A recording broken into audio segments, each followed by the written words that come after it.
Pinasok naman ng mga tauhan ng Bureau of Customs ang compound na pagmamay-ari ng pamilya Diskaya dyan sa lungsod ng Pasig.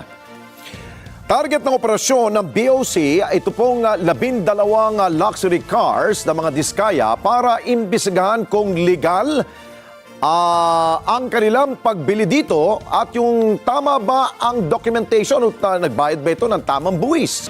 Alex, ginigit ng tagapagsalita nitong pamilya Diskaya na hindi nila itinatago yung mga luxury vehicle na nabili raw nila sa legal na paraan. Nagkataon lang daw na ginagamit ang ilan sa mga ito habang nasa preventive maintenance naman ang iba pa. Mag-aalas 9 ng umaga nang isilbi ng mga tauhan ng Bureau of Customs ang search warrant sa opisina ng St. Gerard Construction sa Barangay Bambang sa Pasig City na pag-aari ng mag-asawang Sara at Curly Diskaya. Target ng search warrant ang nasa 12 mga luxury vehicles ng pamilya Diskaya.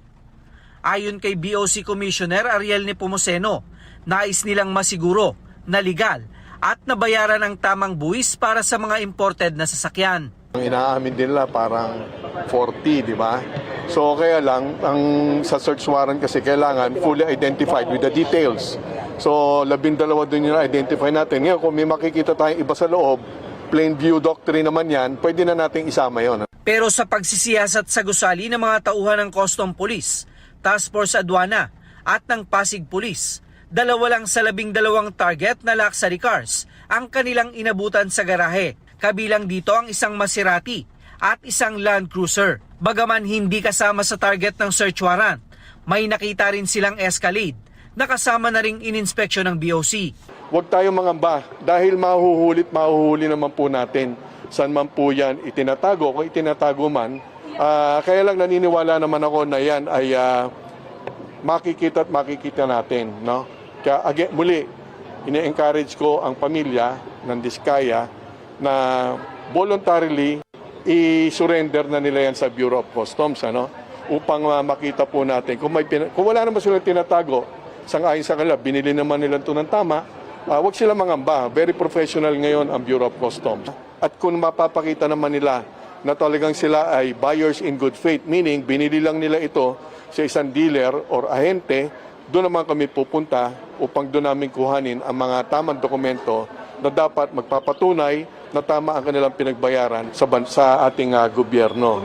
Ayon kay Nepomuceno, ipinaalarma na nila sa PNP Highway Patrol Group ang 10 pang sasakyan na target ng search warrant upang masiguro na hindi ito maibabiyahe.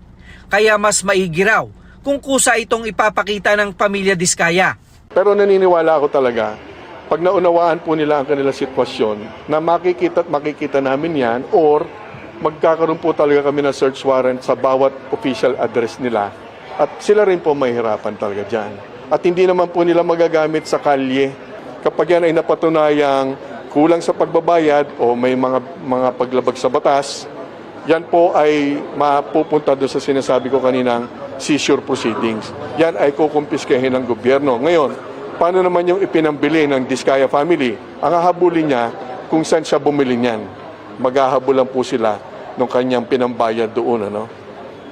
Ultimately, yung importer at brokers ang hinahanap po natin. Ayon naman sa tagapagsalita ng mag-asawang Diskaya, nagulat daw sila sa biglaang pagbisita ng mga tauhan ng BOC. Hindi rin daw nila itinatago ang mga luxury vehicle na nabili raw ng mag-asawa sa mga legal na car dealer. Yung iba ko kasi under preventive maintenance, yung iba ginagamit, saka yung medyo mabababa, inilipat to sa mataas na lugar, gawa ng, nung nakaraan po kasi, nagbabaha itong nakaraan So, precautionary measures. So, yung mga sasakyan na yun, pag may babalik naman po dito, kasi dito naman talaga garahe. Bakit po namin natatago? Yung mga legal po yun. Nanawagan din sila sa BOC na bigyan sila ng sapat na panahon para maisaayos ang lahat ng dokumento ng mga sasakyan. Kailangan ho natin i-collect yung mga records. Hindi ho natin basta-basta ibibigay at kung nagkamali tayo ng pagbibigay, hindi na ho natin mababawi yon. Lalo na po sa mga kasamahan nating media, pag na-pick up nyo, napuno nyo yung wrong document, baka ma-misinterpret na naman ng spouses Diskaya. So, dahan-dahan po tayo. Wala naman ho kaming tinatago. Nilinaw naman ng BOC na hindi nila sinisingle out ang pamilya Diskaya dahil lahat daw ng sangkot sa kontrobersyal na flood control project ay kanilang iniimbestigahan. Mas maganda, ihanda nila yung kanilang mga dokumento na tama ang kanilang pinagbayaran at yan ay pakikita sa Bureau of Customs. Maganda nga, wala pa kami sa search warrant stage. Magboluntaryo na sila hindi na sila maabala. Dahil gagampanan po ng BOC ang aming tungkulin na talagang hahanapin namin yung posibilidad na mayroong mga smuggled luxury vehicle. Minority Leader Tito Soto, ibang usapin na ito at ang Bureau of Customs na ang dapat na mag-imbestiga. Pero dapat anyang sumipot sa pagdinig ang mister ni Sara Diskaya na si Curly Diskaya.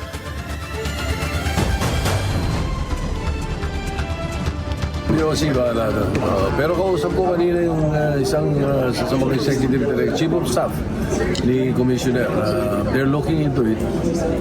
At as early as kaninang maga, di ba? Na-serve nila yung warrant, kaya lang medyo inabutan. But they're trying to find out kung saan itinago yung mga sasakyan. Sabi ko, isumpi na. Dapat tumatid yun. Hindi pwede si Sara lang. Dapat yung si Curly. Gusto ko malaman paano naging Curly yung Pacifico eh.